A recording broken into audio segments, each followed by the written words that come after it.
In this 8th video, we will address the relationship between social networks and the art market. We will specifically analyze the role of Instagram in contemporary art.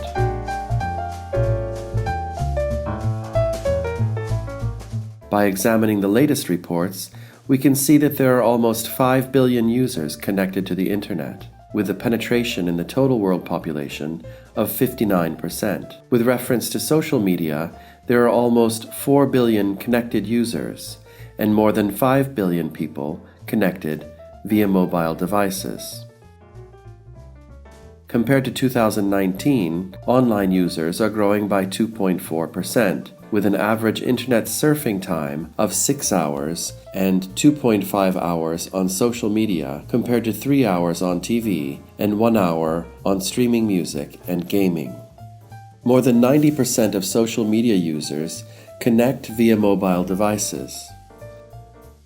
The top 5 of the world's most popular social platforms in 2019 sees Facebook in the lead, followed by YouTube, WhatsApp, and Messenger. Instagram is constantly on the rise thanks to an application that over the years has become even simpler, allowing both private and business users to promote products and news online in a much more intuitive way than Facebook. TikTok continues to rise, but still has low usage by companies and large retail and non-retail activities. Aristotle said, "We are social animals." Man answers today, yes, we are. We offer our time to the time of our own algorithm.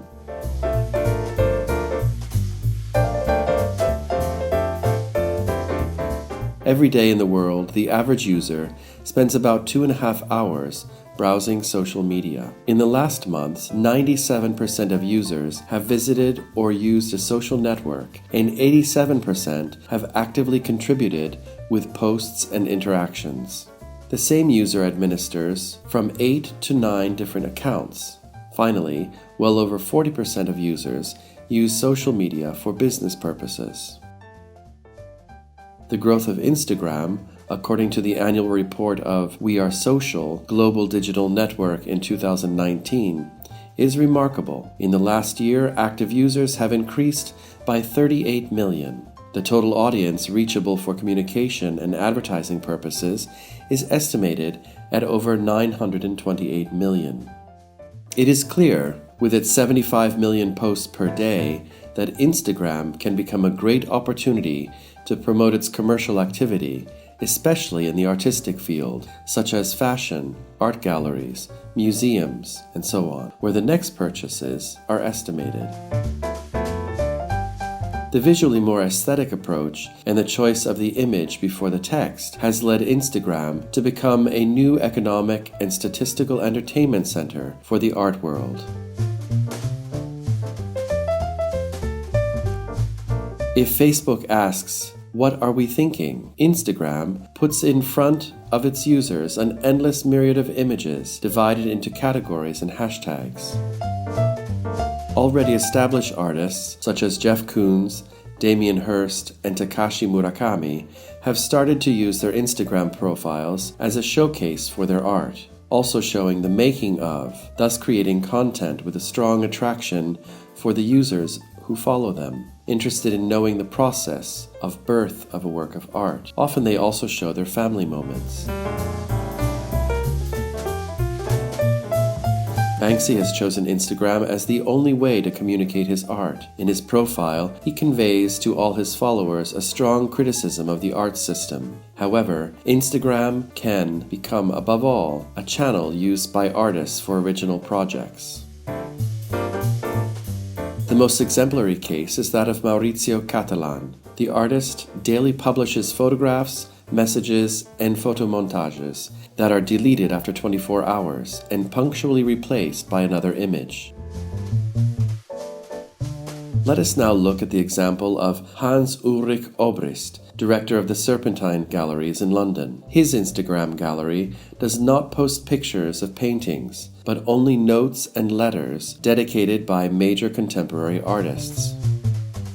In December 2019, Christie's compiled an interesting list of the best Instagram profiles of contemporary artists. Analyzing these different pages, you can see a clear differentiation between the recognized artists who aim to publish daily and the emerging artists who use Instagram less frequently and more as an archive of their own works.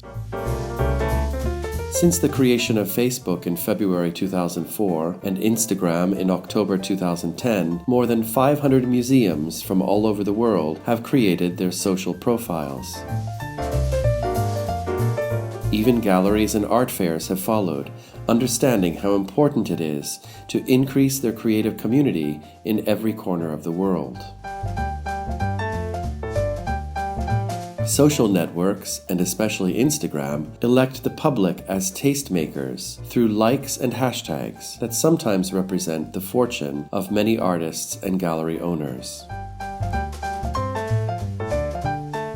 Anita Zabludovic, for example, patron and collector, is a very active Instagrammer. She claimed to have bought some works after seeing them on Instagram. It is also well known that the most famous couple in the musical world, Jay-Z and Beyoncé, post on Instagram the works of art they are considering buying.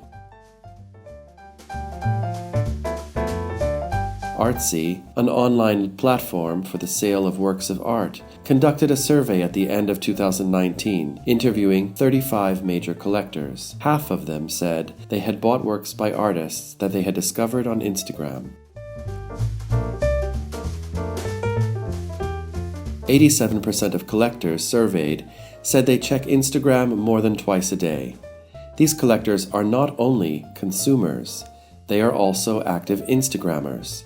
55% of them post on social media several times a week, thus becoming influencers. The portion of the budget invested annually by collectors for strictly online operations has grown significantly. About 4 out of 10 collectors spend 70% of their capital on online trades, specifically on social networks. If before the spread of social media, the artist was forced to go through a long process of creating a reputation and identity, today, thanks to Instagram, one can create one's own virtual gallery, becoming simultaneously the creator, seller, and curator of one's own work.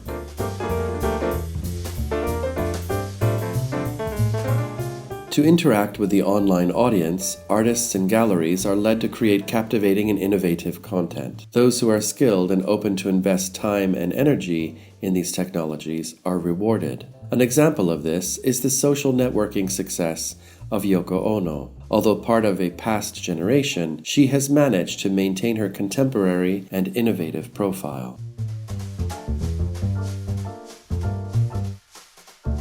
Social networks have managed to create a strong and active community. Thanks to their immediacy and low operating costs, they offer the possibility to develop an ideally perfect networking machine that allows, in a few simple steps, to solve the 6 degrees of separation enigma. Your image, as your work of art, spans the multimedia channel and can theoretically reach anyone, from your neighbor to the president of a state. Anyone can connect.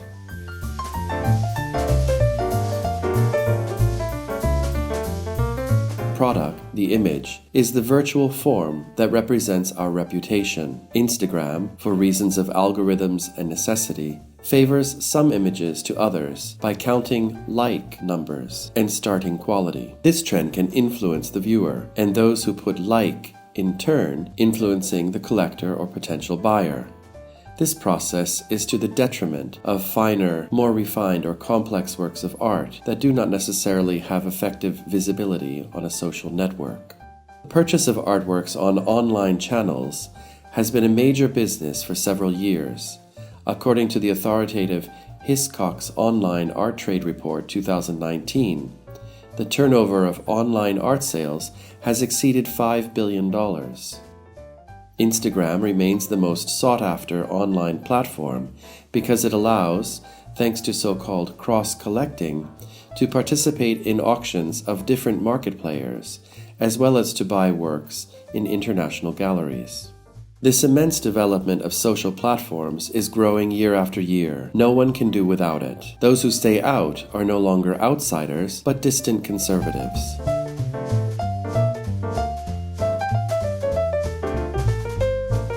So what is left of art on social platforms?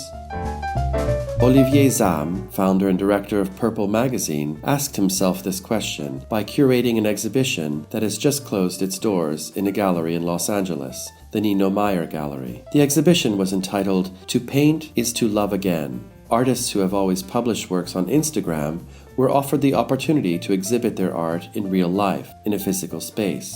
The success of the exhibition, although critically panned due to the strong gap between virtual and physical appreciation, gave its visitors the opportunity to see these works of art in a new light, offering an immediate understanding of how each work changed as it was seen first virtually and then experienced physically, morphing through the transition from virtual to real.